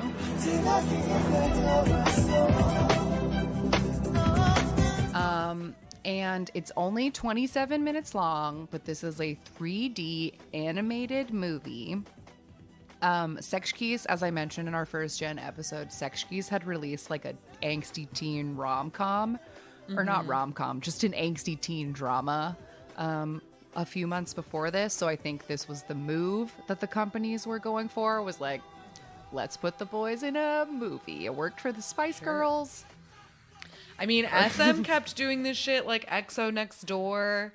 Like other groups have done this too. For sure. The whole JYP Dream High. But that's like a drama. This is like a movie that goes in I know. But yeah. The Beatles, Help. Yeah, Hard Day's Night. Totally. It's a thing. Put your boy bands in movies. But Age of Peace was not that because it was an absolute massive flop. It cost $6 million American dollars to make this movie. And according to the Korean IMDb, KMDB, the weekend it came out in Seoul, it only sold 23,000 tickets. Yikes. So nobody liked this or saw it. And I saw a quote from Heejun that said, like, that they should have just spent the money on themselves. Like, that all the money it cost, they should have just given it to the members. Because they were not getting paid. And we'll get to that later. Yeah. But the premise of Age of Peace is that H.O.T plays like roller future dome soccer against some robots because Kangta's space princess girlfriend, who is a member of the Grace, who hadn't debuted yet, they have to save her by winning the soccer game or something. As you do. I found a trailer for it, but it was like really weird and it skipped a lot and it was really hard to watch. But the music video, which is in the playlist, does have some footage from this nightmare, and it looks awful. Oh God, it looks terrible. The little animated aliens look horrible in like a really bastardized sort of Space Jam kind of way, where you have like the real Kangta, but then like everybody else is a tiny cartoon. Yeah, what a disaster. And there's like futuristic lasery sounds in the song itself with a bunch of like heavy rock guitar, and it's just, yeah. But according to the H.O.T website that I got so much of this info from, the fans thought that the soundtrack was like a little hidden gem masterpiece, and they defend the soundtrack very hard. And the soundtrack itself sold 200,000 copies. So if the girls who were buying the soundtrack had just bought a movie ticket, I was maybe literally this just gone gonna say, so bad. how come so many people bought the soundtrack but nobody went to go see the movie? Like, it's only 27 minutes long. Yeah, I don't know. Maybe they like didn't get a good distribution deal and no one could watch it. Yeah, if it was only playing at like one theater. Yeah. Oof. But anyway, that was H.O.T's attempt at making a movie. So then in September, on the 29th, September 2000, they released their fifth and ultimately final album. They didn't know that at the time, but it was their final album, and it is called Outside Castle, and the first single is also called Outside Castle.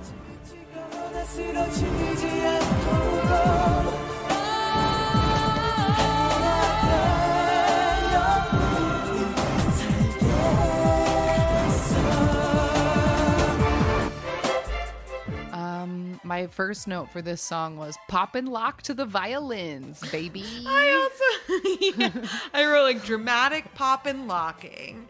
Because there's just like a soft string opening, and then the piano is like really strong throughout the whole thing. And the first like minute of the music video is just like a fisheye lens of this big empty house where they're like popping and locking to the string orchestra. But yeah, everyone has varied suburban mom haircuts for the like music video, like variations on the Kate Gosselin I would like to talk to your manager haircut. Mm-hmm. But in one of the stages, which is the one I linked in the playlist, Heejun has lilac cyberpunk braids and a mask and glove. Like, it's so much. And he's wearing a skirt. Yes. So much. Yeah. It's so much. Yeah.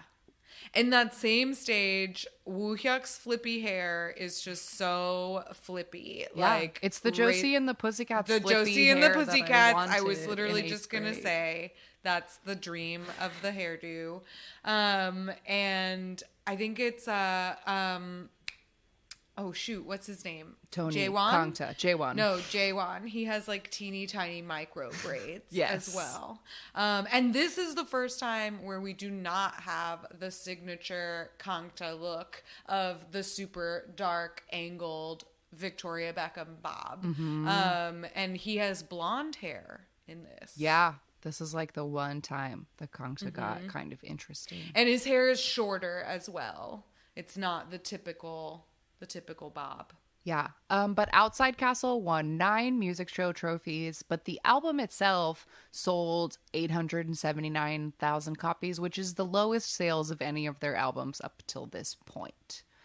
I don't know if that might have been colored by their disbandment after this, if maybe the first and second albums, like, as long as you can keep buying the album. Yeah, you can still buy them. So maybe the lack of momentum kept this album from being purchased at the same rate. But anyway. Possibly. It's a valid theory. The second song they released off of this in October of 2000 is called A Song for a Lady.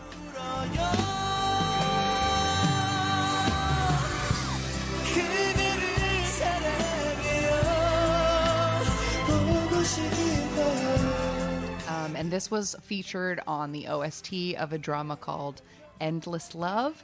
And whenever they performed it live, they would do it with a full orchestra and like stand there in their suits and be like, yeah. Yes. Yeah, this is a very beautiful orchestral ballad. And yeah, it's a little bit like that Vitamin C graduation song. And yeah, I just noticed in the music video that this is like another, because the music video just goes back and forth between like scenes from the drama and then like close-ups of them singing very dramatically. But they, again, as in many of their songs, there's like bombs in the background of this as well. Yeah. Like, my goodness. Yeah. Always got to be saying something. But the final single, and again, they didn't know this, but the final single to ever be released by H.O.T came out the week of November 18th, 2000, and it's called We Can Do It.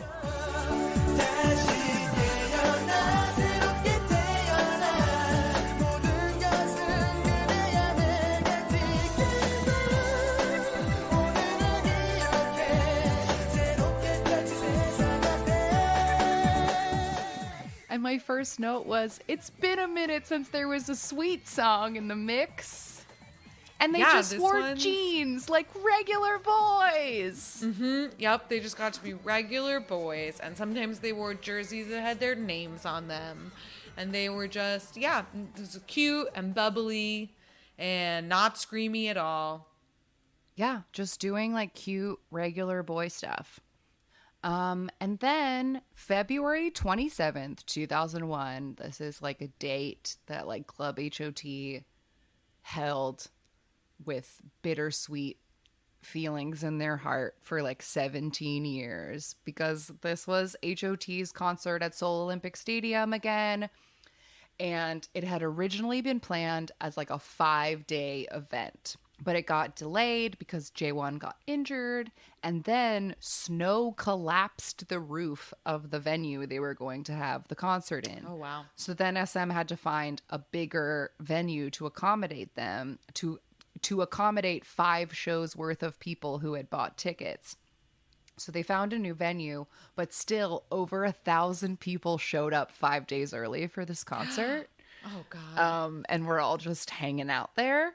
And then they had to come up with on the fly some kind of fair seating system, because people had obviously bought the exact same seats. And so they had to come up with a way to get everyone in this stadium without causing a riot. Oh, man. So it was like what a disaster. So it was like a disaster to get it going. But also at the time, there had been so many rumblings in the press and like blind items and whatever, like H.O.T's gonna break up, H.O.T's gonna break up. So the fans were already like worked up, right? And so at this concert, Heejun tearfully promises the whole crowd that they will never disband, and as long as one of you exists, we will be here forever. And they all cried and they said, yes, Heejun Oppa, you know. And he promised them, and we were all high on it. Oh, Heejun. I know. He says now Always that working is hard. one of his biggest, he says now it was one of his biggest regrets, and he thought about it every single day. But they also said they didn't know. As from their perspective, that was entirely true. Sure. He had no reason to think that would be a lie. Yeah. So in April of 2001, they released a live album called H.O.T Forever, because I forgot to mention the name of this concert was H.O.T Forever. Which Mean sounds and like a goodbye ironic, concert. right? Yeah. This was, again, a 2-disc album, and it was recorded at that final concert. But then May 13th, 2001, a press conference is held, and it is announced that only Kangta and Heejun are going to stay at SM, and the other 3 members are going to be leaving the company. And as we've said on the show a couple of times, because it was a big moment in K-pop, Club H.O.T went batshit insane and started smashing things.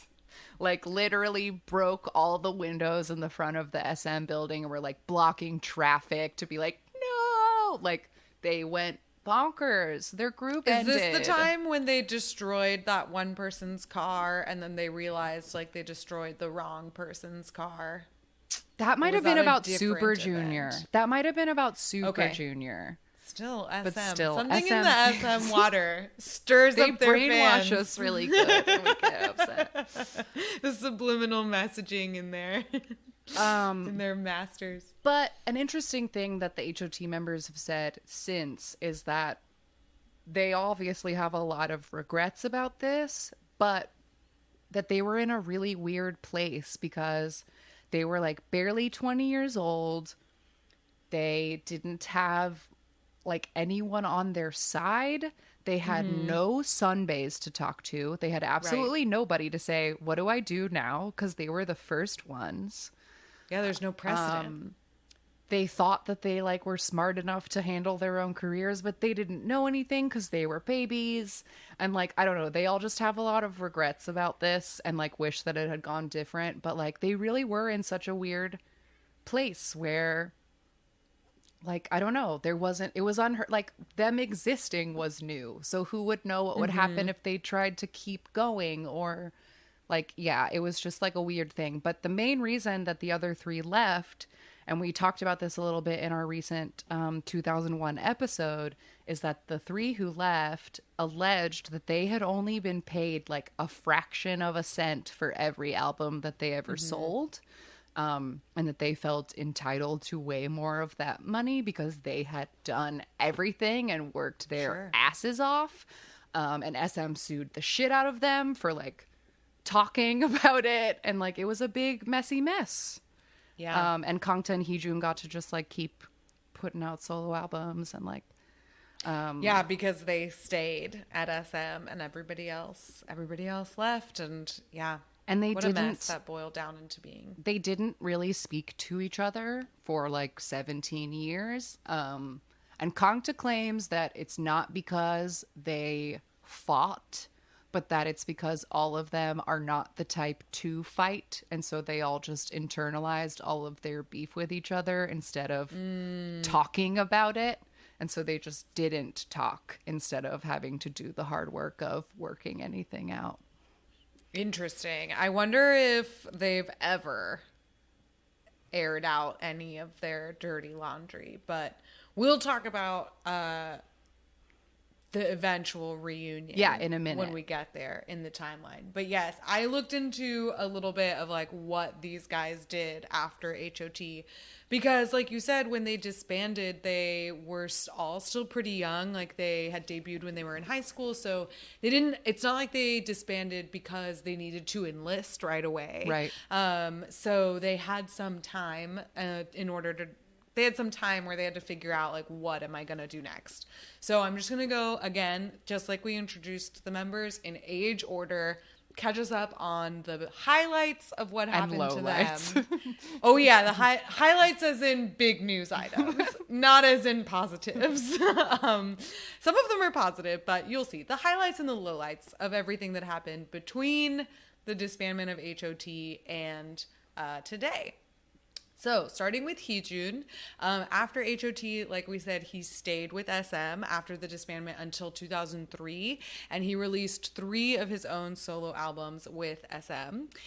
He later created his own company, which was called PS Entertainment, under which he released his 4th solo album.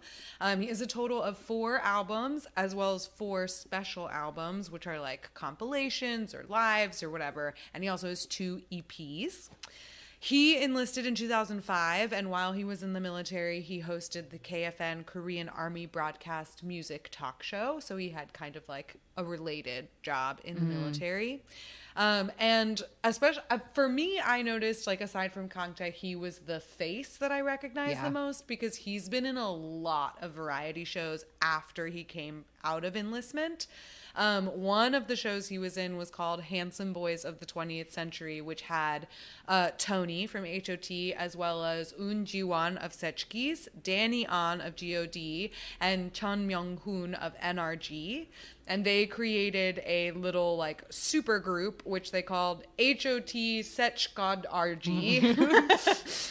And this variety show was inspired by Reply 1997. And they had a lot of like reminiscing about their experiences, and then like doing a couple of like games or interviews based off of like scenarios from the show. One of my favorite Running Man episodes of all time has Hot Sesh Goddard G versus like Taemin and Kai, and like it was like a new idols versus old idols special, and it's one of my favorite episodes of Running Man.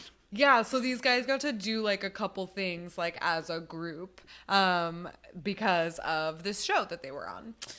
In 2015, Heejun signed with the group Cohen Stars, and the following year, in November of 2016, it was announced that he and Soyul, formerly of Crayon Pop, were engaged. They got married in February of 2017, and they had a daughter in May of that same year. And he is the only H.O.T member to be married with a family, and as far as I know, they're still together. Yes, and he is public enemy number one to anybody who cared about Crayon Pop. Because this ended Crayon Pop. Oh, that's right. Yes, because if you do the math, they got married in February, and that baby came out in May. So she had to leave because of this baby. Yes, and Crayon Pop had just started getting momentum. So I feel like to a lot of people, Heejun is the devil in that story. Yeah. Interesting how I didn't come across any of that from the H.O.T perspective. Everyone's just glad at least one of them settled down. One of them I totally get that perspective too, because these guys, my goodness. They're a fucking mess, y'all. They're a mess. Okay. Woo Hyuk is next. He is one of the members who left SM, and he became a member of JTL with the two others. In September of 2005, he did a solo debut. His first album, No More Drama, has collaborations with SM producer Kenzie and also Pang Shi-hyuk, who composed It's Raining. And as a soloist, he put out 2 studio albums in 2005 and 2006 under Sponge Entertainment. He got pretty popular in China and even was able to found an official Chinese fan club for himself in 2006. But then he enlisted in November of 2007. And when he came out of enlistment, he put his energy toward creating his own label. So he is the CEO and founder of WH Entertainment. And he released 2 solo EPs under his own label. But there wasn't that much about Woo Hyuk since the H.O.T days, so he's kept his nose clean. The only other thing I saw of his, like, I saw that he was like, I was looking for pictures of him to look at his tiny mouth, and the like headlines under them were like Woo Hyuk investigation, Woo Hyuk whatever, and I was like, oh no, what's he under investigation for?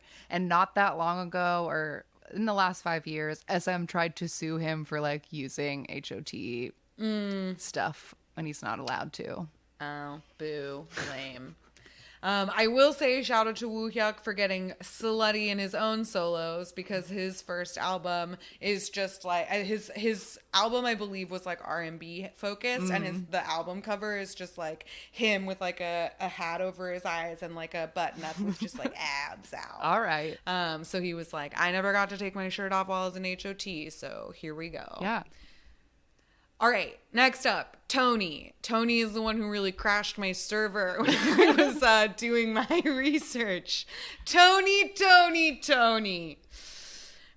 After H.O.T, from March to November of 2013, Tony got in the news because he had a confirmed relationship with Girls' Day member Hyeri, who at the time was 16 years younger than him.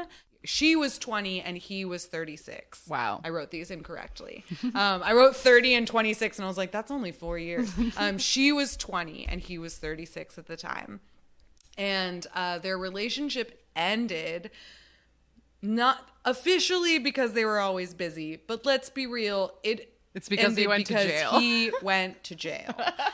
In November of 2013, when their relationship ended, Tony was investigated for illegal online sports gambling, along with 5 other celebrities. There was like a very big, like, Bust up of a story, ring. Yeah, where a bunch of celebrities got in trouble for not just idols, but like actors and comedians. They got in trouble for gambling in different ways. And he gambled supposedly 400 million won between May of 2009 and March of 2012. And he actually started gambling while he was enlisted. yeah. I read that was like one of the bigger parts of it too. That like Yes, because supposedly he got like drawn into this online gambling game while he was on leave, and a few of the other celebrities that he got investigated alongside, like the same thing happened to them. Like they all got like rolled into this whatever. Some shady person like drew them in when they were on leave. And he was sentenced to 6 months in prison and 1 year probation. And as a result of this investigation, in February of 2014, KBS banned all H.O.T songs from ever being played on any of their shows. They blocked Tony from appearing on any KBS shows, and NBC also joined in the appearance ban, which were in place until about 2016.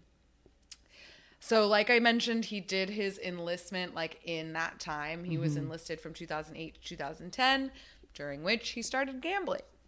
And then when the ban finally lifted from 2016 to 2020, he was a part of a show which is called My Ugly Duckling, and it's also sometimes translated as My Little Old Boy. Yeah. And basically this is like a cast, it's like it casts these like older stars and their moms, and the older stars have like kind of like I Live Alone footage of their like daily lives, and then the moms like comment on it of their awful furnitureless, disgusting apartments.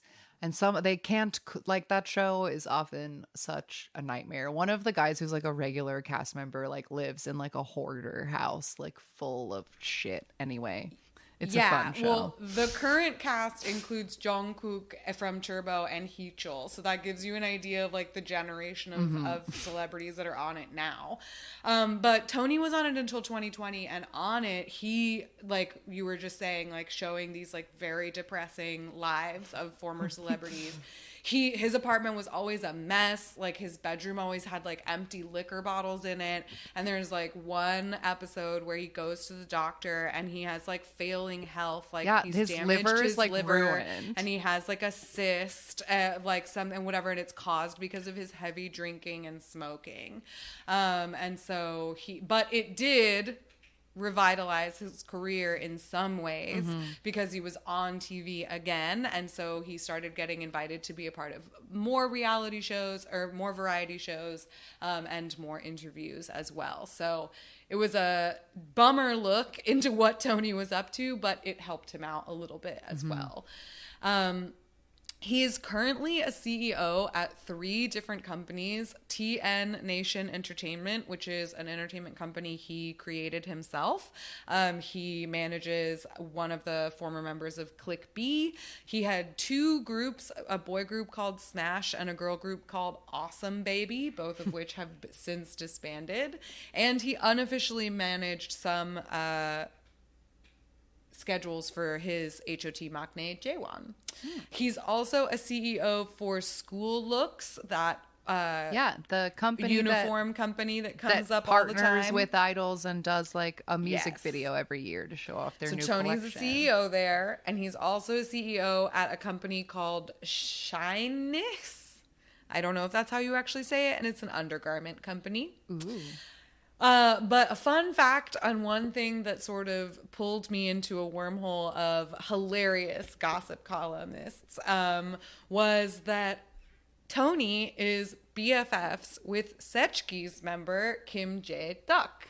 And they became friends when they were in the army. And they famously lived together for so long after the army that there are very persistent gay rumors about them. Yep.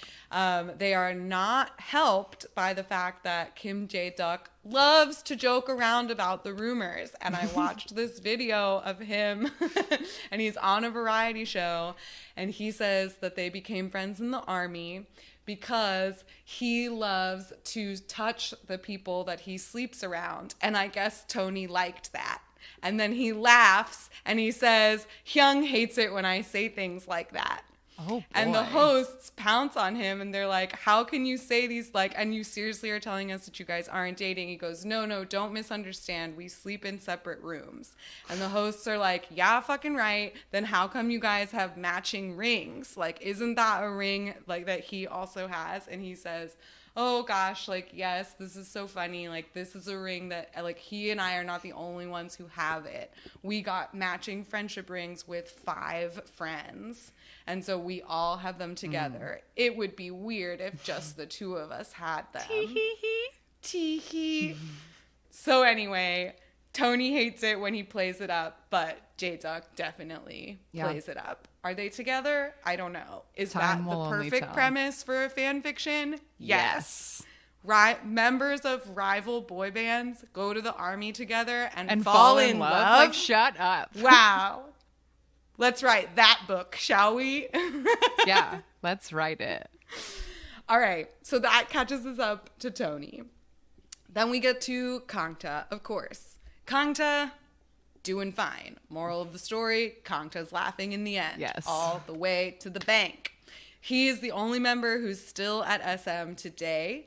We talked about his solo debut in our 2001 episode because he debuted with the song Polaris, which infamously has him in full drag in the music video. He has released altogether 4 solo studio albums and 2 EPs, one of which was a Chinese release. He also participated, I called these subunits, but they're not really subunits because they're not a part of H.O.T. But these are like other projects he was a part of.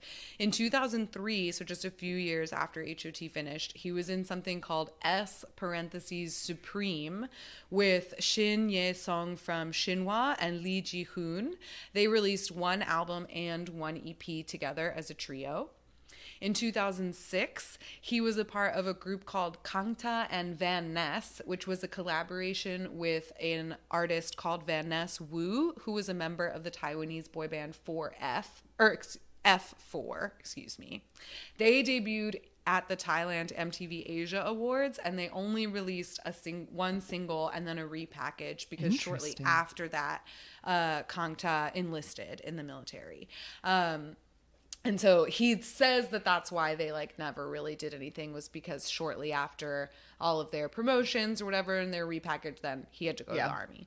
So in general, though, he has over 100 songwriting credits for both H.O.T. and other SM artists. And in March of 2014, he was named the de facto creative director of SM alongside BoA, which we've definitely talked about before.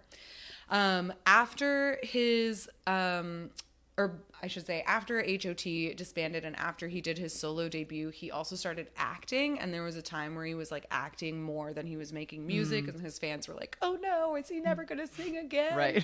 Because he was in 6 dramas between 2005 and 2012. And several of them are Chinese as well. Interesting. Yeah, he has like an interesting, he had like a little blip like in China. And then he came back. He enlisted in April of 2008. And then, like I said, he continued to, when he got out of the army, he like just acted, which is why people were like, oh, is he never making music again? And then when he was like gonna come back with all of his music, or like he was finally gonna come back with something, that promotion got cut short and totally derailed because, as we covered last year, tears of blood were shed in an incredibly scandalous dating scandal where Kangta was accused of sleeping around. Kangta must have a magic dick because these girls were humiliating themselves publicly to be like, wow. No, Kangta is cheating on you with me. No, Kangta's cheating on me with you. Like, publicly. It's so messy. It was so messy. And one of the women that, like, the initial rumor that started, if you want all the details, go back to our dating scandals episode. It's called Tears of Blood, and that's a reference to Kangta. But like the thing that started it was that he had a rumor with, I think, an actress that like he had been in a drama with, and then she was immediately like, nope, we're not dating. And then it became this, but these two other women were like, but he cheated on me. But he's definitely dating me. So, Kangta, keep it in your pants, man. All right, last but not least, we have Jaewon, the maknae. After H.O.T, he tried to do some solo work. He released 2 solo albums in 2005 and 2007, but both of them had disappointing sales. And he never got to release his 3rd album because in December of 2008, he was arrested on rape charges for allegedly having sexual intercourse with a woman who was too drunk to give consent. And the South Korean court differentiates between assault and sex without consent. So it wasn't assault charges, but it was non-consensual. However, the charges were dropped 3 hours after he was arrested, when the accuser decided to settle out of court. And he promptly enlisted and went into the military. And so never put out whatever 3rd album he had planned to release. After he got out of the military, he put out a solo Chinese album in 2012, and that actually did really well. He was shockingly popular in China. I read that at a certain online poll, he beat out Rain for popularity in China. So he had a moment in 2012, but it wasn't in Korea. And then in 2015, in January of 2015, representatives announced that he had been diagnosed with thyroid cancer back in April of 2014, and that the H.O.T reunion that had been planned was postponed in order for him to undergo treatment and surgery. And when they made the announcement in 2015, he was cancer-free, and supposedly has been to this day. That's good. According to reports, somewhere in 2016, Lee Soo-man was telling people that he was trying to get H.O.T together for a 20th anniversary. But like you just mentioned, Jaewon had been sick and, quote, the members could not come to an agreement. Interesting. So that was just kind of pushed away. And then that brings us to February 15th of 2018 and the television program Infinite Challenge. This is a variety show that ended shortly after this. This is actually one of the last episodes of Infinite Challenge. But they started doing a thing that they called Totoga, which is Toyoil, Kayoe. Like Saturday, I Am a Singer is what theirs is called. And it's supposed to be a parody of Saturday is Fun, which is that show that we talked about. And the premise is that they would reunite groups that had broken up and then do like a guerrilla concert. So they did SES, they did Sekshkis, they did Turbo, they did all these things. And then the like golden calf was, can we get H.O.T back together? Right. Because like the Turbo Infinite Challenge like relaunched Turbo. Sure. Yeah, people like really liked those specials. They're very endearing. But yeah, H.O.T didn't talk, so they didn't think they were going to make it happen. And spoiler alert for Early Rec, I think everybody should watch these episodes. They're really fascinating and just great. But like at the beginning of the episode, they do this thing. They talk to all the members separately and they say, don't call any of the other members. We want you to just think about this yourself. And if you want to come, show up at the studio at this day. And the beginning of the episode where they're waiting to see if anybody's going to show up is so anxiety inducing. And when the final member does finally show up, Tony cries really hard. And it gets me good. And they have to like work out their beef and then like learn their dances again and like try to be H.O.T again. And it's really touching, and it's like 2 whole episodes, and it all accumulated in a concert that was originally supposed to be held at MBC in the like music studio where they recorded that show back in the day, but that place only holds 900 people. But when they put the website up to say, would you like to go to the H.O.T concert, 170,000 people submitted applications. Yes, of course! So then they were like, oh shit, like a lot of people want to go to this. So they moved it to a 2,500 seat theater. And again, it was still like a really intense lottery. And so many fans just went and all stood together in the parking lot and sang songs, even though they couldn't go inside. They just wanted to be like people. It was They just wanted to be there. They just wanted to be close. there.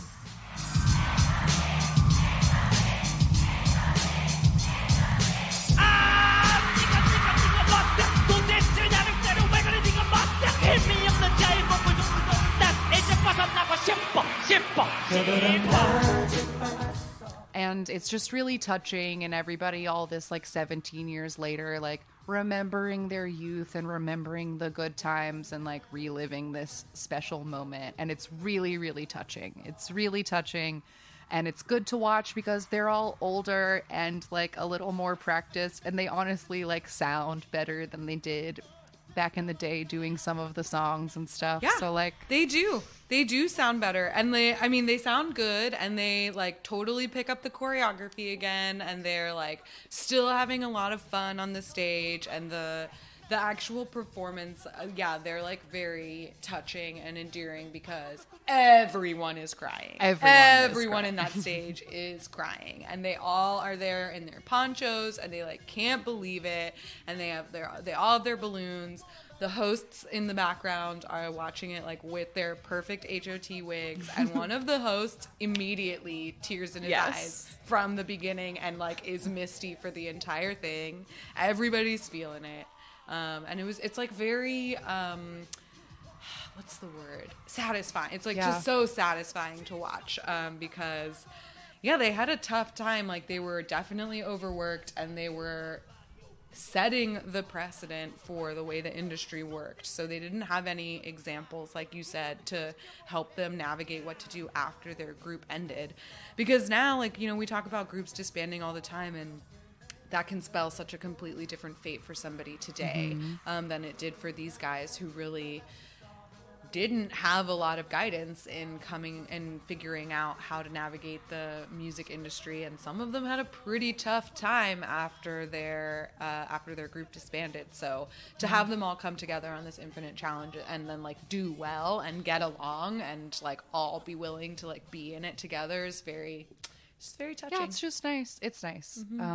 So that's the last official H.O.T thing that we have, but I guess we can probably infer that because of that, maybe they all have a group chat now and are talking again. You know, I hope so. I hope so. Yeah. So there you go, guys. That is the story of H.O.T. And to ceremoniously end this, we will take a look at the music video for We Are the Future, and it's gonna be wild. Alrighty, so if you would like to watch this with us, it is pretty much a sight, but we'll describe it to you. Press play when I say go. H.O.T. We Are the Future, 1997. 3, 2, 1, go. All right, we got a title card. Very blue filter. Girl on a roof. Uh-oh. Oh, shit. Oh, shit, she's and jumping. She jumps. But freeze. Now we're going to pull back away from her, and she's frozen over the edge. And here comes the kick dance. This kick and these silky jammas. Look at their silky jammas. Stop, teacher. This teacher is throwing something at the student, but it freezes like the Matrix before it hits him. And here they are in their white. Oh my god, the jumpy. Kicky jumps. I love that move. It looks like they're skiing. Yes, it's so fun. Speed skaters. Big That's blade arms. Yeah. 6, At first I 5, thought that they 4, were 3, 2, wearing 1. like TLC pajamas, but they're suit pajamas. Yes. Oh, look at this hair. These highlights. Oh, and that lavender eyeshadow. Yes. And the ice blue contacts. Yes. There's so many. I think this is the music video where there's just like the like craziest ring light in Kangta's eyes.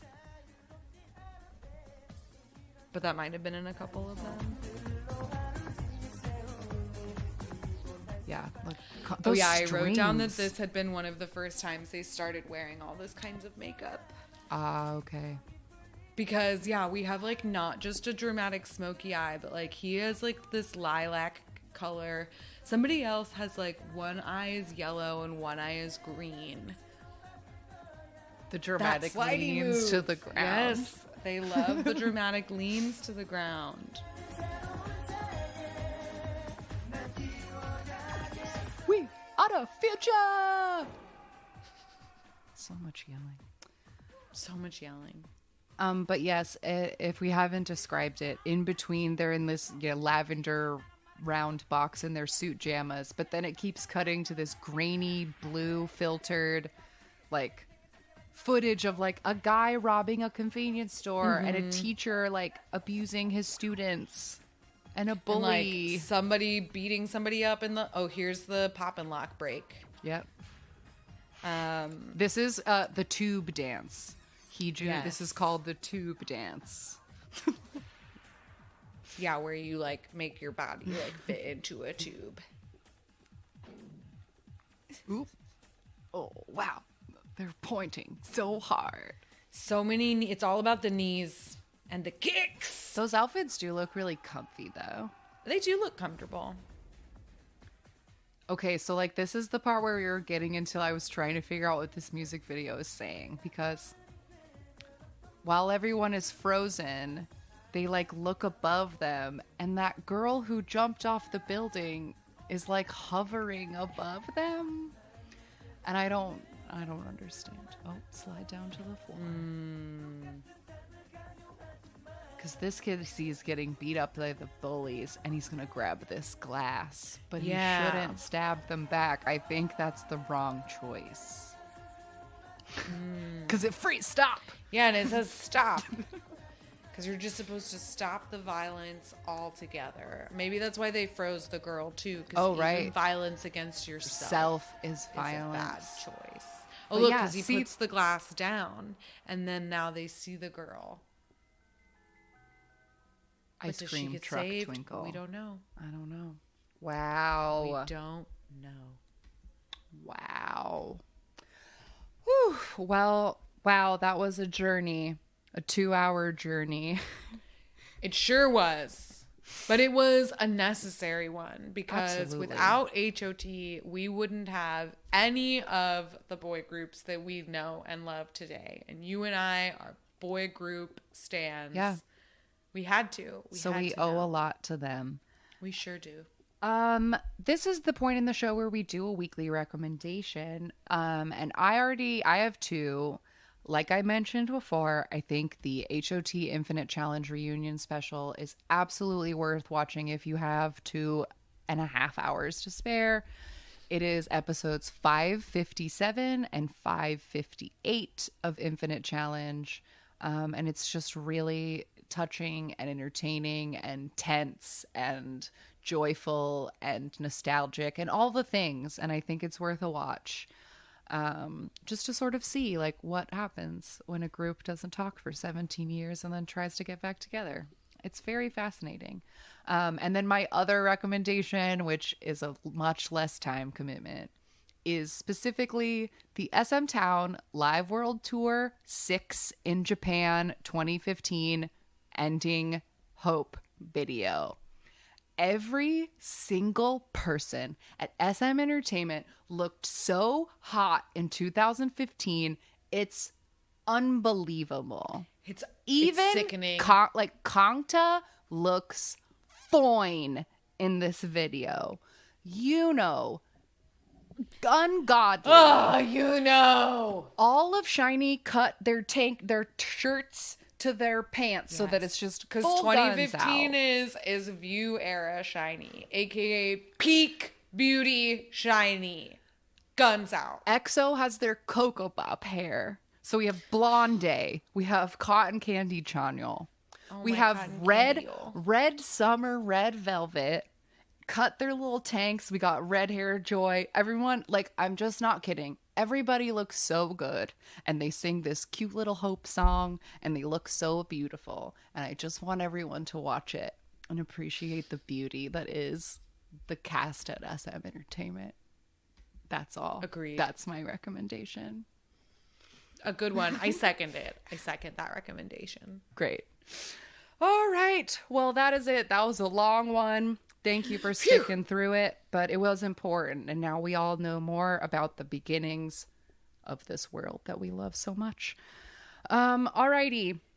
If you would like to tell us about how you felt about this episode or tell us anything at all, we can be found at AMA Kpop Pod on Twitter and Instagram, amakpoppod@gmail.com for emails, 181-AMA-KPOP5 for voicemails, P.O. Box 26096, Los Angeles, California, 90026 for letters and packages and joy.